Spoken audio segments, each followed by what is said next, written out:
Hello, hello, and welcome to the Wine Talk, where we uncork the wine to tell the truth. This is Chrishon Lampley, and I'm here with Zakia. Please tell everyone about yourself. Hello. Hi, everybody. My name is Zakia Bakker. I'm the host of a IGTV series called Wine Down Wednesday. Almost every Wednesday, I go live and talk about an array of different topics from relationships, social justice, mental health, everything in between. So that's what I do, and we always do it over a glass of wine. So yeah, that's me. Hey, well, welcome. And for anyone just tuning in, you've probably seen a few of the episodes, but what is this? What is this about, y'all? This is about just having great conversations, and I want to connect with influencers, writers, bloggers, students that are taking the WSET, and just everyone in the wine world that I think are super cool. And I send them a bottle of Love Cork Screw. I have no idea what bottle they get. They have no idea what I'm sending them. They just get a great bottle of Love Cork Screw, and it's a surprise. And we just talk about it and talk about things happening within this wine world. And that's it. So I see already that Zakia got my Hard Knock Live. Yes. Yay. I'm so excited. So please, let's toast. And then you can, we'll talk a little bit about the wine, and we'll have just a nice conversation. Yay. Sounds good. I'm pouring myself up right now. Take your time. And like I said, guys, I never know what they're receiving. I don't know. One of my assistants packs it, and I just love to open it up on air and just talk and let the experts talk about the wine. So please. It smells really fruity from what I'm smelling so far. I love the smell. It is a yummy smell. It really is. This is delicious. Thank you. Thank you. I really love this. It's like, this is the first wine I've ever had that like smells a lot more like grapes than most other wines. Like I can smell it right off the bat, and it's not super dry. Definitely really delicious. I love it. Thank you. And the funny thing, so for those of you that don't know, and Zakia hit it right on the nail. The great thing about that's the Concord Grape. The Concord Grape is historically grown here in the Midwest, all the way east to New York. And it is a very great. It has a very tough skin, like a Chicagoan's, and it's really, really juicy and delicious. And it's actually normally used to make jam and jelly. So that particular grape does not travel well. That's why in California, they don't make Concord, and other states outside of the Midwest to the east can't do it because it's a very finicky, very difficult, yet very sensitive grape. Yeah. So that is why. So yes, that grapiness, that's that jam jelliness too. So yeah. It was like when I first like smelled it, I'm like, this reminds me of something. But then once you said jam, I'm like, that's exactly what it was. Yeah, that's exactly really what.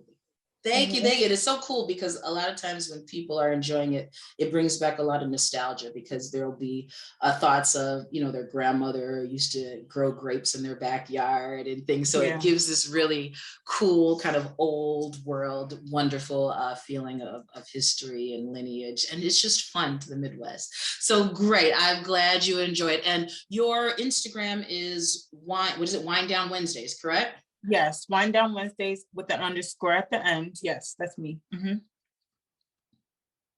I've had this conversation with the last few guests that I have on about diversity and inclusion, and the thought of us really taking over this wine world in an industry that doesn't look like us. When you have, you have a podcast, correct, that you talk about wine and relationships and different things. When you are being in this world and really trying to relate and have your audience really get into wine and really equate it to something that we enjoy, how is that? How are people perceiving it? Has it been easy, difficult? What's your thought on it? So it's interesting because, yeah, that's something I've noticed amongst us as Black people, is not a lot of us really drink wine and like and enjoy it like that. Like, it's especially the younger generation. I'm 28, so like a lot of my peers don't really drink wine. They consider that as something older people do, and like, oh, you drinking on wine at the turn up? Like, what are you doing? So it's interesting to see like younger people like myself coming into the industry and like promoting it in a way where it's like, no, this is not just for the older people or snooty people even. This is for everybody, and this is a drink that everyone can enjoy. So for me, like I mentioned before, that at the top of every episode, before I even talk about what my topic is about, I always talk about what I'm drinking, where I got it from, how much it is, where you can get it from. And like, you know, I think a large thing that I've noticed is a lot of people don't like dry wines. I do. So I'll typically tell people like, how sweet is it, how dry it is. So like for me, that's like my way of kind of like pushing it out there, creating content where I'm making it look fun and young and all of that stuff. So that's kind of like what I found. I'm glad you mentioned that, especially the generation difference. Of course, I come from a lot older generation, and within our generation, it was the thought of enjoying sweeter wines versus drier wines was really where the palate takes you, you know, as your palate matures. So I always compare it to beer drinkers. It's like drinking the difference between Corona and then now you are drinking more of the IPAs, right? It's kind of that progression. However, what I am noticing is this younger generation, and I just did an episode on a news show about wine cocktails. Because and the reason why I did it is to bring awareness of wine in a way that a younger generation may appreciate. And that's by mixing, whether it be making a wine margarita, a wine martini, because they tend to like the sweeter wines. Have you noticed are they still drinking cocktails? Are they just intimidated by wine? What seems to be the overall jam? Yeah, that's a good question. From what I've noticed, I think there's just a lack of education with knowing your wines, and people do feel, I think, intimidated by it. Even me, someone who's, you know, just starting off in the industry and like, you know, the scene, the wine scene, it's like, if you don't know certain things, you might feel ashamed to ask, but it's like, you know, that's not how it should be.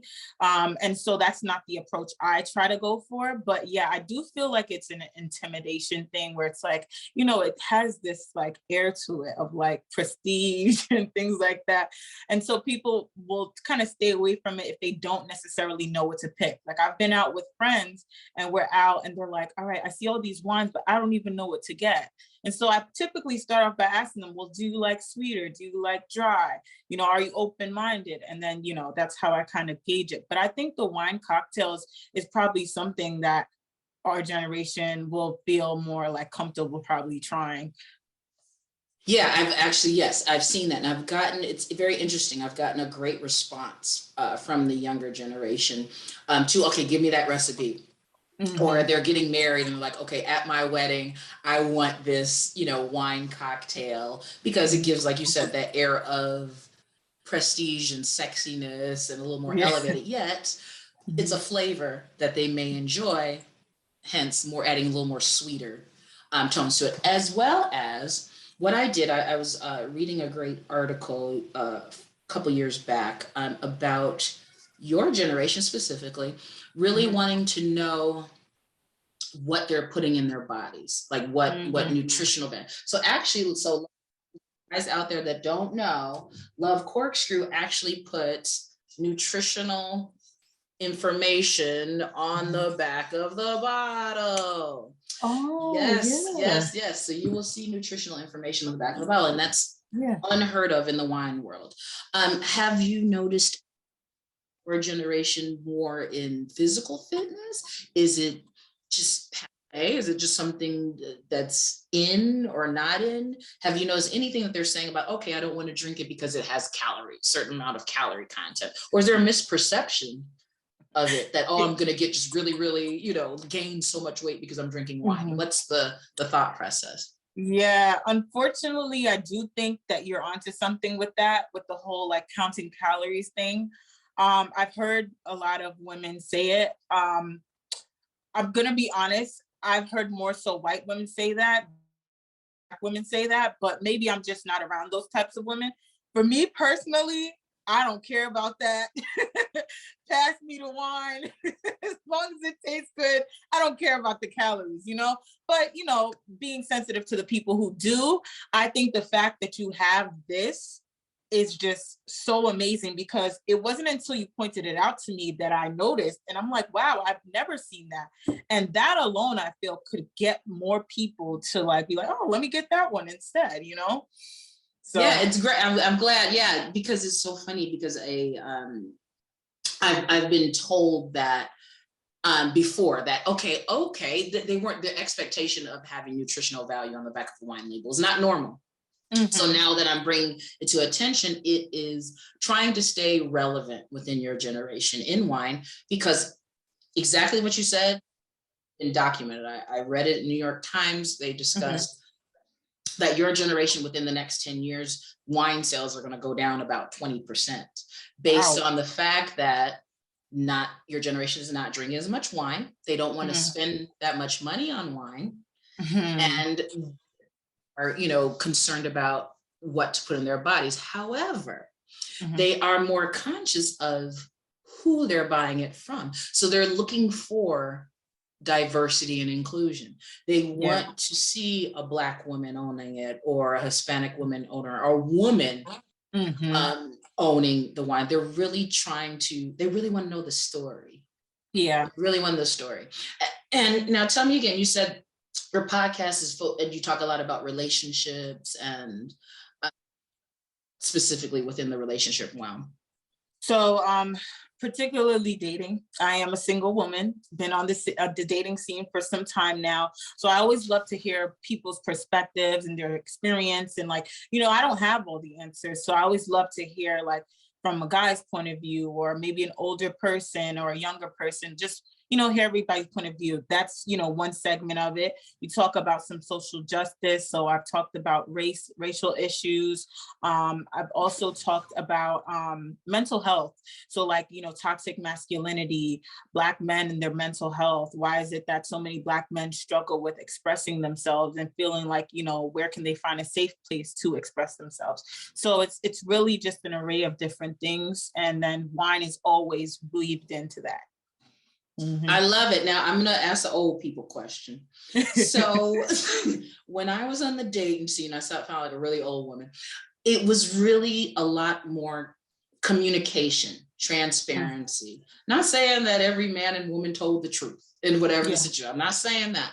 However, you actually called each other.